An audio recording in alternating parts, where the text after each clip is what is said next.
So first, the footboard has is straightened out from a foot drawing. This is a little bit narrower than her foot. Better too narrow than too wide, but actually the right width through right here. Okay, bend up for a second. So we have a heel nest and we have a metatarsal nest, and we've deliberately dropped the first metatarsal down deeper and the first toe down deeper because of her forefoot biomechanical variation. Now we're going to mark where the rear foot stirrup is.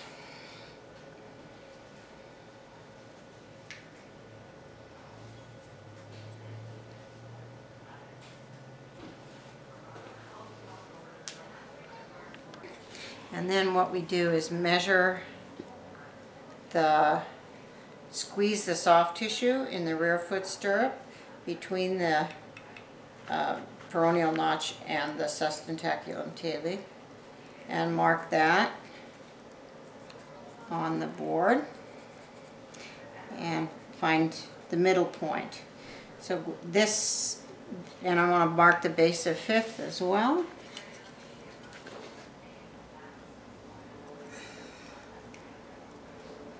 Okay, it's up here and we do not want to put any support under that. So the support for the peroneal notch will go something like this, but not into this space.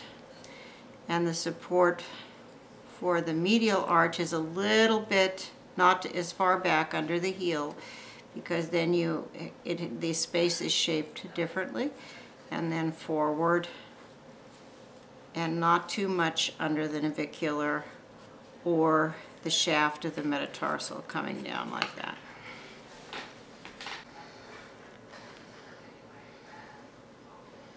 So these are formed, first of all, off the person's foot,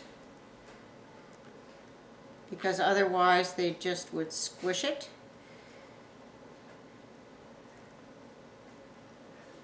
Now I can take this, hold my finger against it, and put it into the peroneal notch and let her foot shape this support.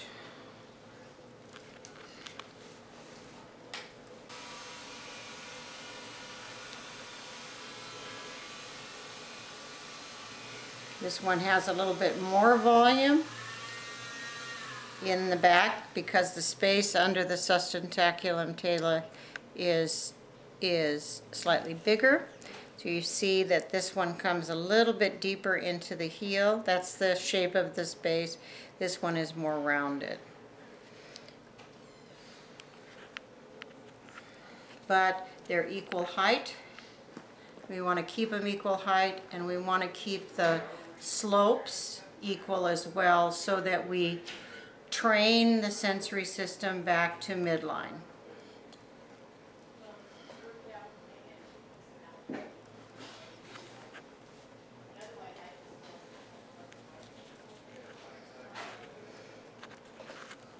The front part, again, is careful not to do too much support under the navicular. The navicular, in fact, is lower. This is the highest point of support on the medial side.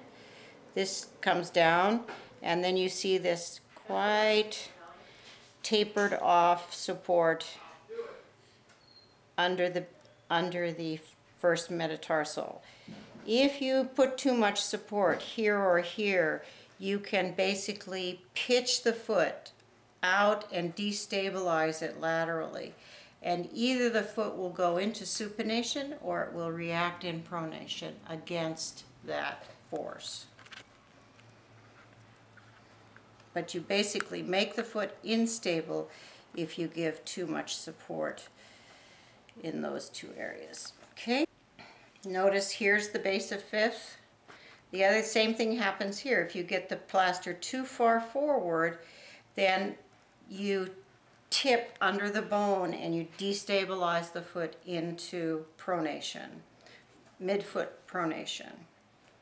And either the person reacts and away from it and gets pressure here. And that's often the case. They don't like this, so they start to get pressure on this side because they're moving away from it. Or they can't keep their heel down because you didn't give them enough place for them to get the lateral border of the foot down. Okay?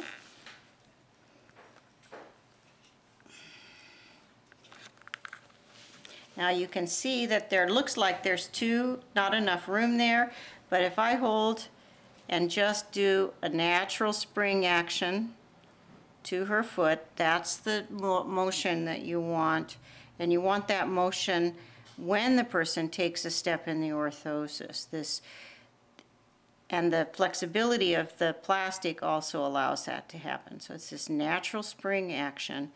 So you don't want to build it this high. If you did it this high, then she's going to stand on the lateral border of her foot, and this part of the foot would be stiff. Okay. Now the metatarsal arch is in the center of the foot. So it's just behind the med heads, and I can dorsiflex her toes and just feel the depth of that area and how big it is. Okay? Take and approximate that volume with the plaster. Let it get a little bit, start to set. Then it's not quite so squishy. And then I take her foot and make the shape.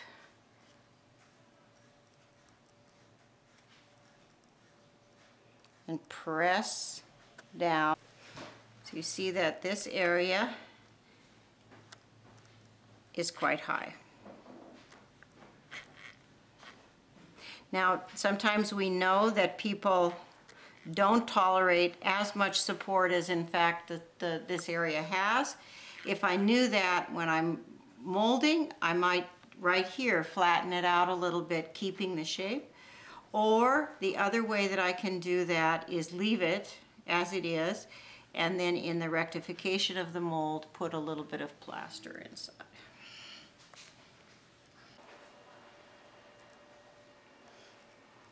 And we're following this cutout, which is a curve. Second, third, fourth, fifth toes, first toe. And we're not going to put anything under the first toe.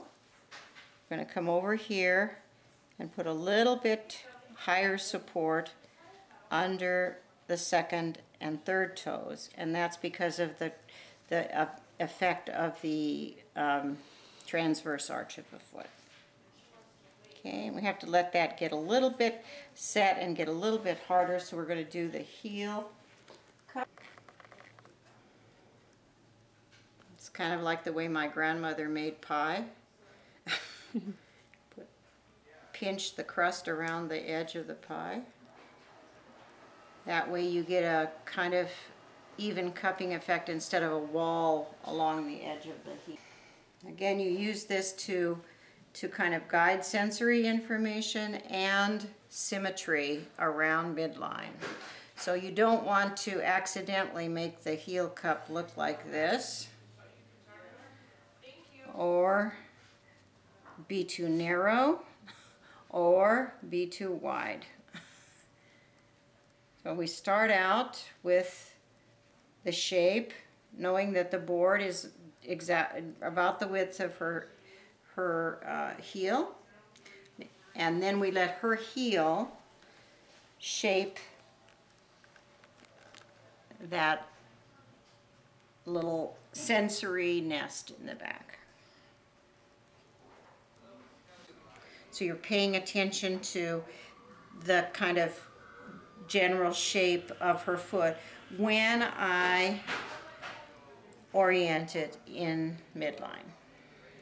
You see her foot wants to swing a little bit into adduction, so we're going to make sure that we hold here and here to manage that, but we're also going to manage that by managing the forefoot biomechanic, which takes away some of that compensatory force. Okay, so now it's just a matter of trying, is this high enough under the toes? And part of that is it comfortable? And part of that is, do her toes lay relatively straight? The long muscle of the big toe is a little bit tight, and I don't know that it can be stretched that much, so we have to be careful not to over support that area. How's it feel under your toes? Okay? Mm-hmm. Yeah. I would be very hesitant to over support her toes because there's a fair amount of tension that I don't think will feel good if you stretch it too much. But generally, what you're after is giving support here in front of the sulcus, in front of the med heads, just in the proximal area of the digits, and that's where this arching area is. And then the motion for balance is flexion and extension of the IP or of the MP joints and distal extension of the toes. So it's not a grip motion like this in extension. It's this motion with the tips needing to be able to come down and support. So that's what we're after with this, to give as much as possible the stability for the toes to work that way. Okay, and then we'll cover it. Some people think it takes too long to do this, but my feeling is that it saves a whole lot of time on the other end of making sure that things fit precisely, both in your rectification and also in the fitting of the braces.